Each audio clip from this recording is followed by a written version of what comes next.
Welcome to Veni kitchen and health tips. ఈరోజు గుత్తి వంకాయ కూర ఎలా చేసుకోవాలో చూద్దామా ఫ్రెండ్స్.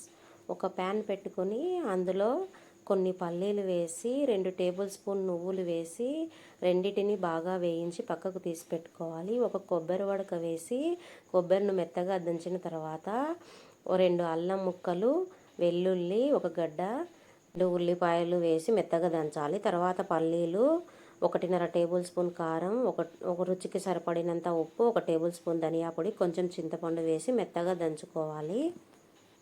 గిన్నె తీసుకొని అందులో కొంచెం ఉప్పు వేసి 3 మీడియం సైజ్ టమోటాలను సన్న ముక్కలుగా తరుక్కోవాలి.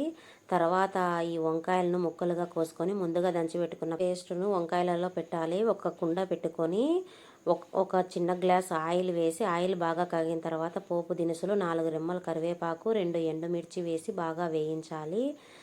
తర్వాత టమోటాలను కూడా వేసి టమోటాలను కూడా బాగా వేగనివ్వాలి. 1/2 టేబుల్ స్పూన్ పసుపు వేసి బాగా వేగనివ్వాలి. ఇది హై ఫ్లేమ్లోనే వేగనివ్వాలి.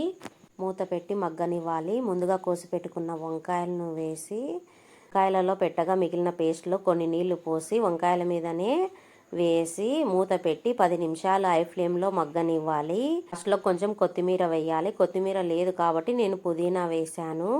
గుత్తి వంకాయ కూర రెడీ అయింది ఫ్రెండ్స్. దోశలోకి, జొన్న రొట్టెలోకి, చపాతీలోకి దేనిలోకైనా బాగుంటుంది ఫ్రెండ్స్. మీకు నచ్చితే లైక్ చేసి సబ్స్క్రైబ్ చేయండి ఫ్రెండ్స్.